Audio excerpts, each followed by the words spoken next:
Hello, welcome to Epic Church Online. I'm Jessie. Today we'll be talking about fear.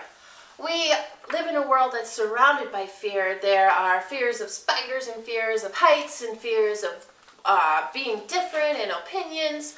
There's fear everywhere that we live. For me personally, I have a fear of rodents and birds and heights. Don't ask me why, it's just the way it is at the moment, and they just gross me out. So as I was saying, we live in a world full of fear. People are afraid of opinions, people are afraid of everything, basically. If there's a fear for pretty much everything. The world thrives in fear. Facebook is full of fear, and the news is full of fear. Even strangers on the street are full of fear. Even just talking to me, oh, your kid's shoes are untied, your kid is wearing their seatbelt wrong, or they're having too much sugar, they're going to get sick. There's just all kinds of fear floating around. Some of it they might think is wisdom, and it is, but they're based on fear that they're going to trip and fall, or they're going to get hurt and go to the hospital. Just all kinds of different things. Lots of motivation behind fear. So basically, we're surrounded by fear. That's pretty obvious in today's day and age. Now, what does God say about fear? We're not called to live in fear. That's not the way God made us to be. When He originally made humans, Adam and Eve, He did not intend for them to live in fear. He made this big, beautiful garden. He didn't fill it with fear and scary lions and scary bears and rushing rapids for us to be afraid, for the humans to be afraid. No, He made it for Adam and Eve to live in peace and joy, not in fear. He didn't originally create us to have this little backpack on our back, or maybe a huge backpack on our back full of fear for us to walk around and then say, hey, need some fear, and throw it out from our bags and just carry it. That's not how He made us to be. When God first decided that He wanted a relationship and a family, He made Adam and then Eve so that Adam wouldn't be lonely. Go ladies. God created us to be in a relationship with Him, to abide with others, and to have a friendship. He doesn't want us to be an island on our own. He made us to live with people. He made us so that we could live with Him and hang out with Him. When He made Adam and Eve in the Garden of Eden, it says that in the Bible, in Genesis, that every single day He would come in the cool of the day and He would walk side by side with Adam and Eve. Isn't that so cool? Adam and Eve, they were happy and they were content and they were satisfied in the garden. They had whatever food they wanted. They lived in peace, as I said, and in joy. They didn't even know what fear was. Fear did not exist. God did not make fear. It didn't exist. Adam and Eve had no idea what it was. They weren't afraid of the lions. They weren't afraid of mice or birds. They weren't afraid of the poison ivy. They weren't afraid of drowning. They weren't even afraid that they were naked. They weren't ashamed. Fear did not exist. They didn't know what it was. Now, Google, thank goodness for Google, says that fear is a belief that something is dangerous or something undesirable is going to come. It is linked with anxiety, terror, trembling, panic, worry. All those things are linked with fear. Fear is rooted in sin and death. We're going to talk about the origins of fear. It is rooted in sin and in turn death. Before, in the Garden of Eden, before there was any sin, when Adam and Eve were living there and they knew no fear, it was perfect. And then, when sin came, death came, and then fear came. But before that, Adam and Eve, they were free. They lived in freedom. It's just amazing to think about how free they were there. They weren't afraid of drowning or being eaten by a croc, or losing an eye to a stick, because they were full of wisdom, the kind of wisdom that you get by walking side by side with God every single day. Now that is wisdom. And they didn't know death, so they weren't afraid of it. They got to live forever, walking side by side with God, having visits with him daily. They weren't afraid of the unknown. They weren't afraid of naming the animal wrong. Hey, this is not actually a giraffe. I'm going to call you a hippo. No, they weren't afraid of making a mistake. They weren't afraid if they weeded the wrong plant and then they were going to starve to death because they accidentally weeded their last lettuce. No, they knew that God would provide. They weren't afraid of that. And they weren't afraid to walk side by side with God. They weren't afraid to show their face to him. There was no fear there. I'm sure they ran up and embraced him when he came each day. They weren't afraid to listen to what he had to say to them because they knew how much he loved them and how loved they were. Some people today are afraid to walk with God because they're afraid of what he's going to say to them. They're afraid of who they are. They're afraid to show that to him. There's just a lot of fear, and some people don't want to walk with God because they're scared of that. But Adam and Eve, they weren't afraid of God. They weren't afraid to hug him and show everything of who they were, even though they were butt naked too. They didn't care. They weren't afraid. Now all this happened to change when there came a serpent into the Garden of Eden. It says the serpent came and he talked to Adam and said, or Eve, sorry, and he said, hey Eve, look at this fruit. It's delicious. You should eat it. Even though God told you not to eat it, you should eat it. And notice that even when an animal was talking to Eve, she wasn't afraid. She was, nowadays, if an animal came up to someone and talked to them, they'd probably freak out a bit and have a little bit of panic, and their heart would go pitter-patter, and they'd be like, ah! Maybe not as squeaky. But she wasn't afraid. There's no fear. And there still was no fear even when she was contemplating eating that apple or that fruit that God had told her not to eat. It wasn't until she purposely, her and Adam, purposefully did, that's an action word, she did what God told them not to do. They disobeyed. When they purposefully disobeyed is when fear entered the scene. And the first time that we see fear enter the scene is when they experience shame. They saw how imperfect they were, their nakedness. They saw how not like God they were. They were fearful.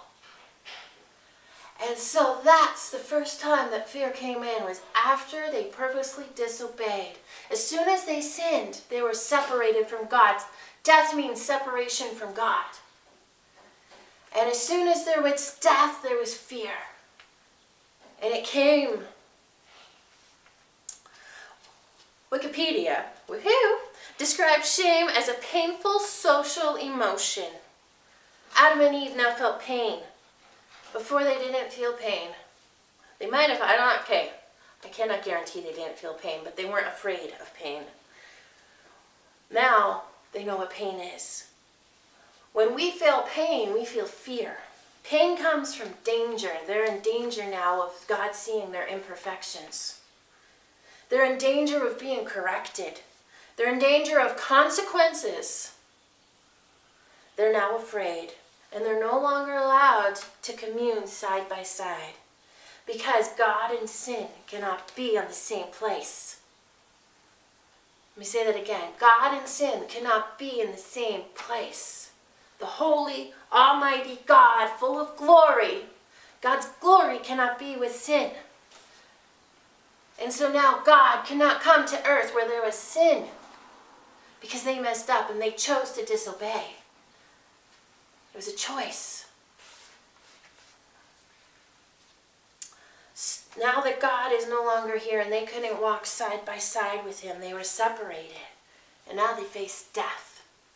They faced real death, separation from God. So fear came with the fall of man. That's the origins of fear. It didn't exist before. It doesn't exist in heaven. It came with the fall of man. There were imperfections now. Failure was now an option. Before it wasn't an option. Failure is now an option. Death is inescapable now. Fear originated when death came. James 1 verse 17 says, every good and perfect gift is from above. Every good and perfect gift is from God. Is fear a good and a perfect gift? It's not. Therefore, it is not of God. The fear that you're scared, the fear that you leave your life cowering, the fear that you won't let your child go play freely, that's a fear, and that's not a perfect gift from God. That is not from God. Yes, there is a holy fear, a reverent fear to God. I'm not talking about that today. I'm talking about the fear that traps you, that feels like this huge heavy weight like that backpack. That's not from God. Every good and perfect gift was from God. Open your Bible and look it up yourself. It's James 1:17. Fear, anxiety, worry, stressing out, panicking, that's not good. Those are not good things. And if it's not good, it's not from God. When sin entered the world, Adam decided he's going to hand those keys because he was the king of the world, and he handed it to Satan.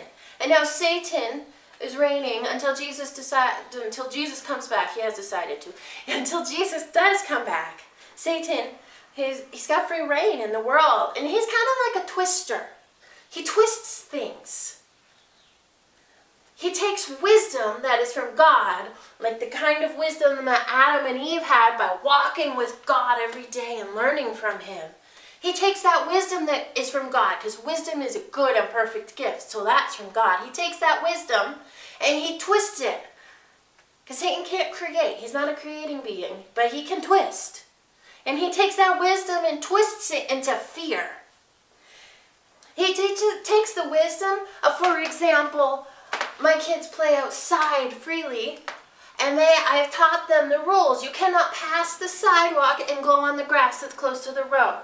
And you're only allowed to go so many driveways down this way and so many driveways down that way. And those are the rules.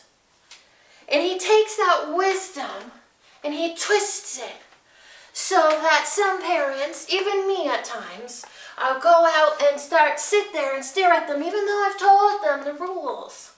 And I'll go out there, and some parents and myself will say, hey, stop, don't go past the sidewalk, even though they're not even past the sidewalk. It just looks like they might be. And stop every time they come to that driveway that I told them to stop at, yet I'm still continuously telling them to stop. And reminding them all the time, and I'm stressing out, hey, be careful, hey, don't do this, hey, don't do that. That is what the twister does.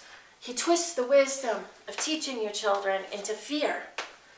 Or another example I used once upon a time was the hot stove. If I'm cooking on the stove and I tell my kids not to touch, that should be it, don't touch. Instead, some people like to say, let's say, don't touch that, don't touch it, every time they come close. And fear would be standing in front of that stove and blocking the stove and saying, hey, stay away, building a barricade in the kitchen. That is fear. That's fear.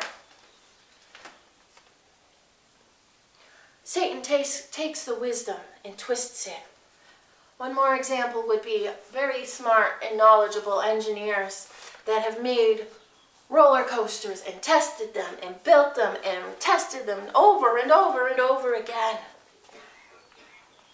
That's wisdom, building that and knowing how to do that. Fear is when that little thought comes in your head, oh my goodness, what if I fall off? What if it breaks? What if the cart just goes flying off the tracks and we all get hurt or we all die? That's fear. Wisdom is knowing that those engineers have tested it. Yes, accidents happen. But fear is when you're freaking out over something that was originally wisdom and it got twisted into fear. We live in this world where Satan is free and he is king of fear and twisting things so we forget we are in the world, but we're not of it. If we forget who we are, that we're God's, then our minds will fill with anxiety, worry, and fear as we walk in this world. We may walk here, but we're truly God's. These things will hold us back from living the life that God has created us to live. He hasn't created us to live in fear. It's not a good and perfect gift. It's not His. Just because we live in this world doesn't mean we have to live by its standards. Doesn't mean we have to let Satan's way twist everything and affect our minds and emotions. Let's go back to the garden for a moment. As soon as sin and disobedience entered the world, God's heart broke. He could no longer have the face-to-face relationship that He had created. He was sad. He couldn't come down no more. He wasn't happy. He was sad. Sin and God cannot be in the same place. But He had a plan. He loved us so much that He wanted us back. He would fight for us. He would sacrifice absolutely anything to get us back so that He could hug us again. Because when Adam and Eve sinned, I'm sure that He wanted to go and hug them and say, "It's okay, guys, it's going to be okay." But He couldn't. He wanted us back. He wanted to be able to take our hand and walk with us in the cool of the day, to hug us and to speak with us clearly and see us face to face. He loves us. So He hatched a genius plan to send His Son Jesus to die for us. And so Jesus, He went on this earth and He went down into hell and He took everything from Satan. He whooped him as He took His perfect clean blood and He went back up to heaven. And He offered it on the ultimate altar so that He took that stress and that fear and that anxiety and He wiped it out. He took it for us so that we could be free. Jesus set us free. He set us free from the grips of death. When Jesus died and rose again, and as I said, on the altar placed His perfect blood, He set us free from death. We no longer have to die. We don't have to go to hell. We get to live for eternity in heaven. And as soon as He set us free from death, He set us free from fear, from rejection, from shame, from anxiety. He set us free. He got rid of death and He got rid of fear. And now if we have believed in our heart and confessed with our mouth that He is Lord, then we're free from death and we're free from fear. It's that simple. John 4 verse 18 says, "There is no fear in love, but perfect love drives out fear. Because fear has to do with punishment. The one who fears is not made perfect in love." John 4:18, "There is no fear in love, but perfect love drives out fear." God is love. It was out of love He walked with Adam and Eve in the garden every day. It was out of love He sent Jesus, His only Son, to die for us so that we don't have to die and we can be free and we can live with Him for eternity. God is love, and now we are completely free in Him. When we sit in God's perfect love, we are free from the grips of death. We are free from the grips of fear. We don't have to be afraid of death, pain, opinions. We're free. Perfect love casts out fear. The perfect love of God threw fear off of us. It's gone. That backpack is gone.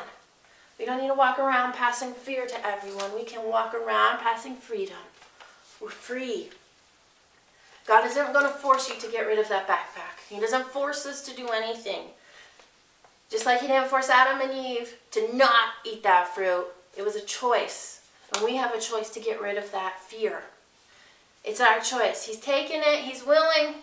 He's got His hand out for you to grab that backpack and pass it to Him. That fear. Because He's already set us free. He freed you. Let's choose that freedom. It's amazing. Let's live in freedom. That's all, guys.